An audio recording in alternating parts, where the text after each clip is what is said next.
Queridos alunos, estamos de volta. Vamos continuar a tratar do recrutamento interno. Lembrando que o recrutamento interno é aquele onde você trabalha e você, de fato, recruta pessoas que já trabalham na empresa para, logicamente, ocupar outros cargos, novos cargos dentro da empresa, dentro daquilo que eu falei anteriormente, que é a política de valorização das pessoas. Então, olha só, recrutamento interno, ele é mais econômico, você gasta menos, o seu gasto é menor. Recrutamento interno, ele é mais rápido. Recrutamento interno apresenta maior índice de validade e apresenta maior índice de segurança. O que significa dizer, professor? Significa dizer que o recrutamento interno tende a ser muito mais válido e tende a ser muito mais seguro, tende a trazer muito mais segurança. Por uma razão muito simples, a pessoa que está sendo submetida a um recrutamento interno é uma pessoa conhecida. Se é uma pessoa conhecida, a pessoa que está sendo submetida ao recrutamento interno, daí a questão de você ter mais validade, mais segurança. Também o recrutamento interno é uma fonte poderosa de motivação para os empregados. Quem é que não se motiva com a possibilidade de crescer? Quem é que não se motiva com a possibilidade de ter uma ascensão profissional? Quem é que não se motiva com a possibilidade de crescer profissionalmente? Também o recrutamento interno aproveita os investimentos da empresa em treinamento pessoal. Todo investimento que a própria empresa fez em treinamento, ela vai aproveitar no recrutamento interno. E o recrutamento interno desenvolve um sadio espírito de competição entre o pessoal. Ou seja, as pessoas tendem a ter esse espírito sadio de competição. E uma outra coisa que eu queria acrescentar aqui também é o seguinte, o recrutamento interno, vou colocar aqui uma outra vantagem. Coloca mais uma aí, ó. Recrutamento interno. Ele promove o conhecimento e a capacitação. Recrutamento interno promove o conhecimento e a capacitação. Exemplo, a pessoa vai trabalhar no Poder Judiciário, vai trabalhar no Tribunal de Justiça, não é? Quando a pessoa trabalha lá, ela percebe que, sendo bacharel em direito, ela tem mais condição de crescer, ela tem mais condição de ascender profissionalmente. Então, muitas vezes a pessoa vai se qualificar e vai fazer curso de bacharel em direito, porque ela vai ter mais condições de crescer e vai ter mais condições dentro vamos dizer assim, do Tribunal de Justiça de assumir um cargo de chefia, um cargo de direção ou um cargo de assessoria. Então, recrutamento interno, a possibilidade desse recrutamento interno também traz mais isso, né? Ou seja, o conhecimento e a capacitação. Agora, o recrutamento interno, ele também apresenta algumas desvantagens. Primeira desvantagem, bloquear a entrada de novas ideias e novas experiências na empresa. Ou seja, novas ideias, novas experiências e um sangue novo, a gente vai conseguir quando a gente tiver recrutamento externo. Ou seja, quando a gente tem um recrutamento interno, uma outra desvantagem, facilita o conservadorismo e a rotina vigente na empresa.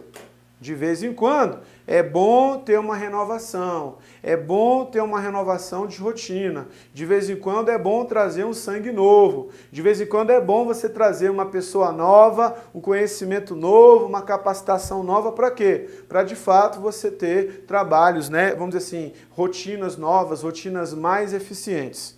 E o recrutamento externo não renova a cultura organizacional. Cultura organizacional, queridos, são os ritos, são os rituais, são os artefatos, a parte visível da empresa. né? Cultura organizacional são os pressupostos básicos, os pressupostos e aquilo que a pessoa pensa a respeito da organização, né? O recrutamento, a cultura organizacional também, né? Ou seja, é aquilo que você tem de vigente na empresa. Por exemplo, comemoração de aniversários, cultura organizacional. Toda quinta-feira o pessoal trabalha junto, depois do trabalho vai para o futebol society, cultura organizacional. Trabalhar em equipe, um ajudar o outro, traço cultural. Ou às vezes numa empresa tem muita fofoca, muita briga, né? E infelizmente às vezes acontece isso. Também pode ser um traço cultural. Quando você tem essa cultura e você trabalha mais com recrutamento interno, com as pessoas que já estão na empresa, tendência é não renovar a cultura. Então, se a cultura não é boa, de vez em quando é bom você fazer um recrutamento externo para você fazer uma renovação de cultura. Agora veja, as desvantagens apresentadas no recrutamento interno podem ser minimizadas ou evitadas através de práticas de capacitação. A pessoa aprender um treinamento, né, para aprender uma rotina nova. Participação de visitas técnicas a outras empresas, para você conhecer outras empresas e você conhecer outras realidades. E também participação em congressos e participação em seminários. Também me ajuda, mesmo trabalhando mais com recrutamento interno, a conhecer uma rotina nova, a ter um conhecimento novo, ter uma estratégia nova e aí, basicamente, a gente trabalhar e a gente não permitir que a cultura e a rotina sempre continue a mesma. Eu queria colocar aqui para você uma outra desvantagem do recrutamento interno.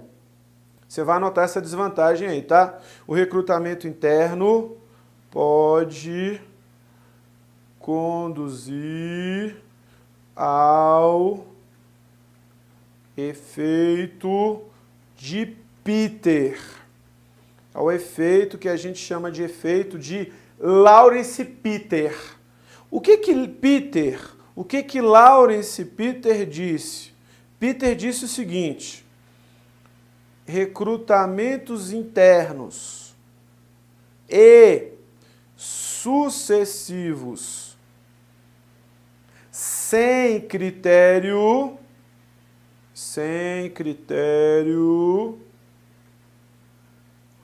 podem elevar o colaborador ao mais alto grau de sua incompetência. Recrutamentos internos e sucessivos sem critério podem, possibilidade, elevar o colaborador ao mais alto grau de sua incompetência. Quem falou isso? Foi você, Cosme? Foi não. Quem falou isso? Lawrence Peter. Sabe quando isso acontece? Quando você ascende profissionalmente uma pessoa que não tinha a menor condição. Sabe quando isso acontece? Quando você tem uma ascensão profissional de uma pessoa que não tem perfil. Isso acontece lá quando essa pessoa ascende profissionalmente. Na administração pública, acontece muito isso aqui quando você tem promoção por antiguidade e promoção por merecimento. Acontece muito isso aqui, beleza? Ou seja, subiu uma pessoa que chega num cargo, numa posição e não tinha o menor perfil, a menor condição de chegar naquela posição. Então lá em cima ele vai dar problema. O que é isso? É o efeito de Peter. Desvantagem do recrutamento interno se a empresa internamente não recrutar a pessoa certa para ocupar determinado cargo ou ocupar determinada posição. Agora tem um detalhe interessante. Se a organização não oferecer oportunidades de crescimento no momento adequado, corre o risco de frustrar os empregados em suas ambições, trazendo consequências como apatia, desinteresse ou desligamento da organização a fim de aproveitar oportunidades fora da empresa. Ou seja, se a empresa realmente tem uma visão estratégica, se ela quer desenvolver, qualificar pessoas, ela deve dar a oportunidade da pessoa crescer. Caso contrário, você pode perder um bom profissional. Vamos falar agora do recrutamento externo. Recrutamento externo, queridos, é quando se atrai pessoas de fora para dentro da empresa, de fora para dentro da organização. Então, o recrutamento externo consiste na busca de profissionais no mercado de trabalho. Pessoas fora da empresa, fora da organização. Com a prática do recrutamento interno adotado pela maioria das médias e grandes organizações, o externo geralmente recai sobre cargos e funções iniciais da estrutura de carreira das empresas, né, para funções gerenciais estratégicas ou para situações em que, através do mapeamento de potenciais, através do mapeamento de competências, não se identificou profissionais na empresa com as competências e as habilidades necessárias. Moral da história, né? A empresa, estrategicamente, quando a gente pega aqui, ó, cargo gerencial, e aqui nós temos um cargozinho operacional ou cargo inicial na empresa. Geralmente esse cargo fica vago, vem alguém que já trabalha na empresa. Significa dizer que isso aqui é recrutamento interno. Esse cargo ficando vago, vem gente de fora. Recrutamento externo. Então, geralmente, recrutamento externo recai sobre cargos operacionais ou cargos iniciais. Ou recrutamento interno pode... o recrutamento externo, perdão, pode ser para um cargo gerencial se dentro da empresa, dentro da organização, no mapeamento de potenciais, não se identificou uma pessoa que podia ocupar aquele cargo. Aí, nesse caso, exceção, opta-se pelo recrutamento externo. Mas, geralmente, para cargo gerencial, né, a empresa busca basicamente pessoas que já trabalham na empresa. Daqui a pouco a gente vai ver que mapeamento de competências, mapeamento de potenciais é justamente mapear o quê? A competência de cada um para você verificar se a pessoa tem o perfil adequado para ocupar determinado cargo, ocupar determinada função. Vamos ver vantagens do recrutamento externo. Introduzem na organização novas competências. Trazer gente de fora é bom. Você aprende uma rotina nova, uma competência nova, uma habilidade nova, aumentando o capital intelectual. Professor, capital intelectual significa competência e comprometimento. Ou seja, quando você traz pessoas de fora, facilita você melhorar o capital intelectual. Ou seja, se você recrutou certo, é muito mais fácil você, de fato, ter pessoas competentes e, ao mesmo tempo, ter pessoas comprometidas com a empresa. Comprometido com a empresa é aquela pessoa que veste a camisa da empresa, é aquela pessoa que realmente veste a camisa da organização. Facilita isso quando você trabalha com recrutamento externo. Recrutamento externo traz sangue novo, traz novas experiências para a empresa. Recrutamento externo renova e enriquece os recursos humanos, principalmente quando a política é admitir pessoal com gabarito igual ou, né, melhor ao material, ao capital humano que já existe na empresa. Então isso é importante. A gente sabe que as empresas hoje, as empresas privadas, elas buscam basicamente, né, os melhores profissionais. Então, nas empresas privadas hoje, quando você faz um recrutamento externo, a empresa é extremamente exigente para quê? Para não trazer pessoas erradas para a empresa. Pessoas que não têm o perfil profissional adequado. Tudo bem? Professor, gestão de pessoas, recrutamento, também vale para a administração pública? Vale! Preste atenção, hein? os conceitos de RH na empresa privada e os conceitos de RH na administração pública são os mesmos conceitos. A forma de aplicar esses conceitos é que muda, porque na administração pública você aplica os conceitos conforme a legislação. Beleza? Então olha só, recrutamento externo traz sangue novo, renova e enriquece os recursos humanos, principalmente quando a gente quer pessoas com gabarito superior.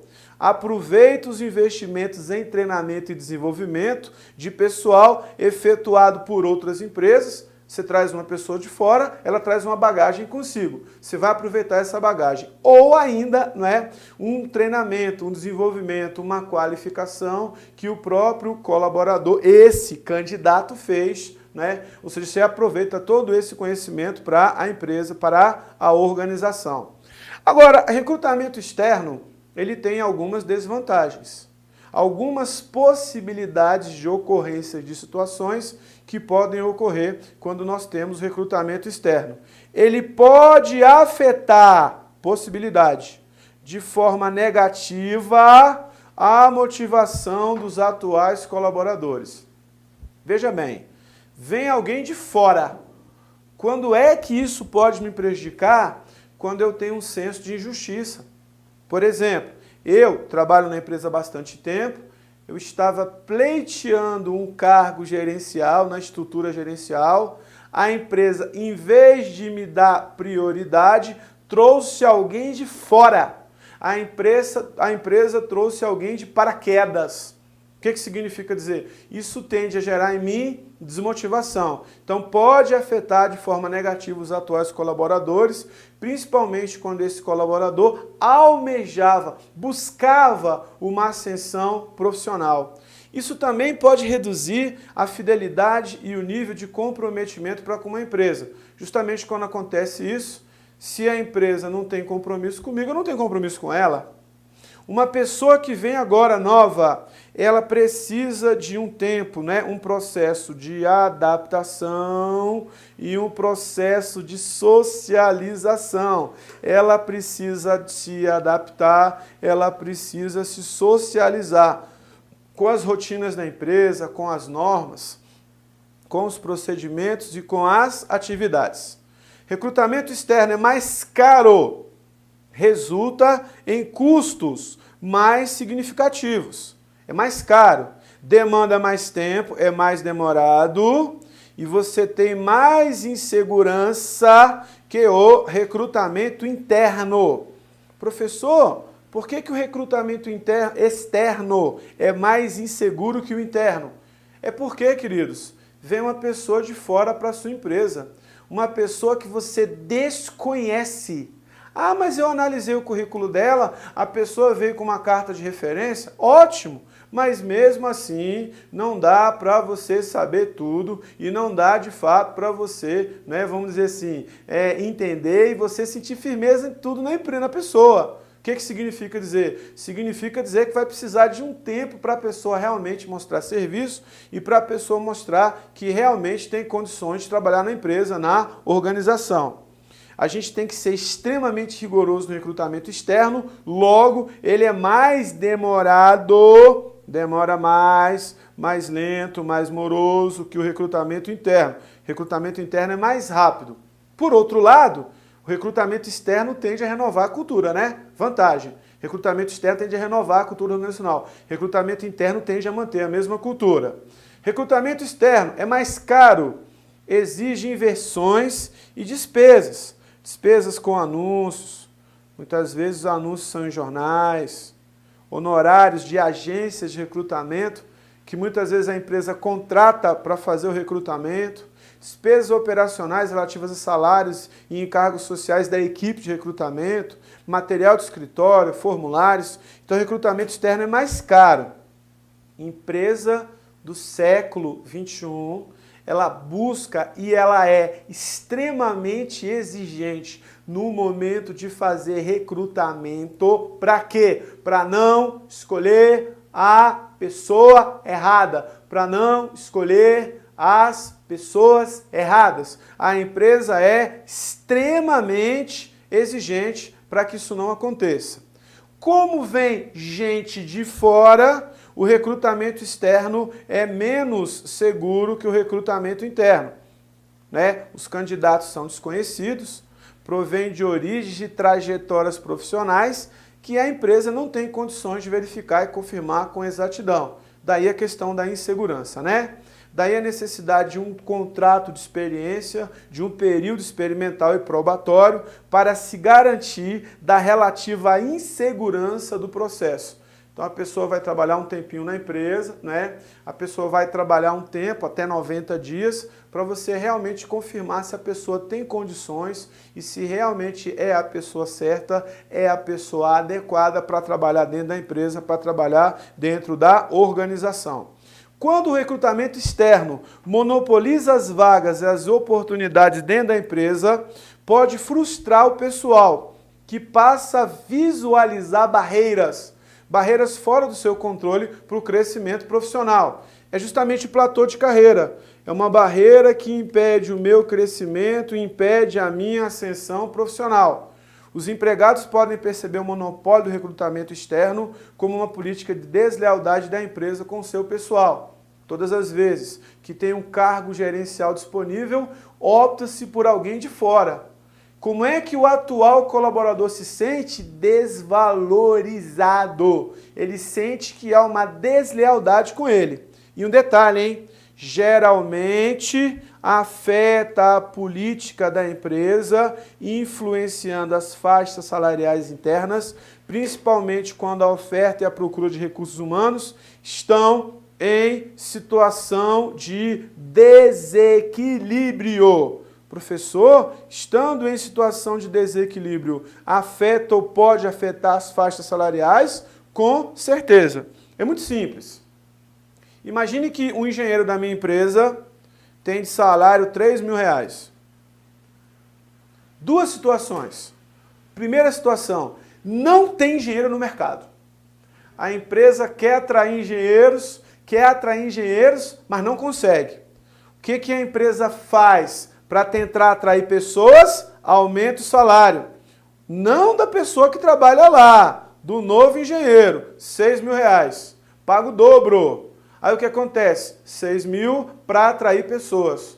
Só que não quer dizer que vem alguém ganhando mais, que o atual colaborador vai ter aumento. Não quer dizer isso. Há uma disparidade. Essa disparidade, quando você está numa situação de desequilíbrio, pode gerar no seu atual colaborador desmotivação. Segunda situação de equilíbrio, né? Eu estou precisando de engenheiro, estou oferecendo um salário de R$1.500, exemplo, o engenheiro não ganha isso, e tem lá quase 2.000 engenheiros desempregados. É só um exemplo, tá? 2.000 engenheiros. O camarada ganha 3, olha lá para a fila, meu Deus do céu, isso tudo é candidato a engenheiro? Como é que ele se sente? Inseguro. Um monte de gente na fila para almejar aquele emprego para ganhar metade do que ele ganha. Então, quando nós temos uma situação de desequilíbrio, pode afetar as faixas salariais. Seja a pessoa, né, alguém ganhando mais do que o atual colaborador, seja ganhando menos, no último caso, gerando insegurança por parte do atual colaborador.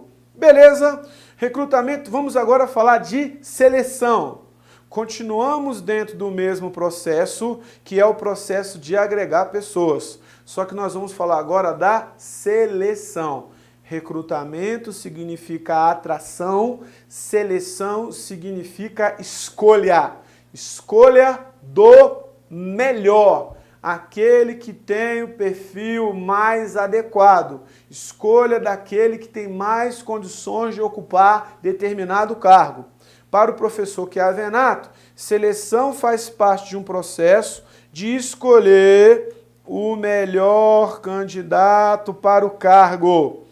É um processo pelo qual a organização escolhe, de uma lista de candidatos, a pessoa que melhor atende o perfil do cargo ou função definida pela empresa. Ou seja, a escolha certa para o cargo certo. Isso é seleção. Recrutar significa atrair. Selecionar significa escolher. Escolher o melhor. aquele que tem o perfil mais adequado para aquele cargo. Segundo Orlikas, ela conceitua a seleção como um conjunto de ações técnicas que objetivam suprir as necessidades organizacionais, dos profissionais de uma empresa. Para essa autora, a seleção é parte de um sistema mais amplo de gestão de pessoas, com foco na atração e, logicamente, na retenção dos melhores profissionais do mercado. Então, a empresa vai selecionar o melhor. Quem é o melhor, professor? Aquele que tem o perfil mais adequado. Quem é o melhor, professor? Aquele que realmente tem condições de executar aquele determinado cargo, aquela determinada função. Esse, de fato, é aquele que vai ser escolhido para trabalhar na empresa, vai ser trabalhar na organização. Atualmente, as empresas querem buscar os melhores talentos. Para tal, buscam adotar estratégias que garantam a maior segurança possível. Entre outras palavras, a escolha adequada do candidato. O que significa dizer? A prática de seleção, segundo Chiavenato, é um processo de comparar duas variáveis. De um lado, os requisitos do cargo a ser preenchido, e do outro, o perfil, as características dos candidatos que se apresentam para disputá-lo através do recrutamento. Então é importante que eu faça uma comparação. Uma comparação das características dos candidatos com o perfil profissional que você tem na empresa, que você tem na organização. Então nós vamos fazer uma comparação. Então nós temos aqui especificação de cargos, que é a mesma coisa que a análise de cargos, e nós temos o perfil do candidato. Guarda essa rotina, análise ou especificação de cargos. São os pré-requisitos, as características que se exige do cargo. Ou seja, análise ou especificação são quais são os conhecimentos, quais são as habilidades, as aptidões, quais são as instruções essenciais e as atitudes para o bom desempenho das funções. Isso é o que a gente chama de análise ou especificação de cargos. Ou seja, a gente vai comparar os pré-requisitos para ocupar determinado cargo com as características e o perfil do candidato. Os conhecimentos, as competências, as habilidades e as atitudes que cada candidato possui para desempenhar as suas funções. Então, de um lado, o perfil do candidato e do outro lado, a especificação, a análise de cargos. Você vai confrontar os dois. E um detalhe, hein? Deve haver uma proporcionalidade entre o ocupante e o cargo. Se essa proporcionalidade não existir, eu não tenho a pessoa certa, eu não tenho o profissional adequado. Tudo bem? Uma coisa bastante interessante é o seguinte: a análise de cargos e descrição de cargos fazem parte do processo de aplicar pessoas, desenhar as atividades, orientar e acompanhar o desempenho. Lembrando que a análise de cargos é a mesma coisa que especificação, os pré-requisitos necessários para a pessoa ocupar determinado cargo. Análise ou especificação de cargos. Análise ou especificação são os pré-requisitos, os talentos, os conhecimentos, as habilidades, as instruções necessárias para alguém ocupar determinado cargo. E nós temos também a descrição de cargos. Muito cuidado com essa rotina. Descrição de cargos é o que a pessoa faz. O que a pessoa faz? Tudo bem? Quais são as suas tarefas? Quais são os seus deveres? Quais são as suas atribuições?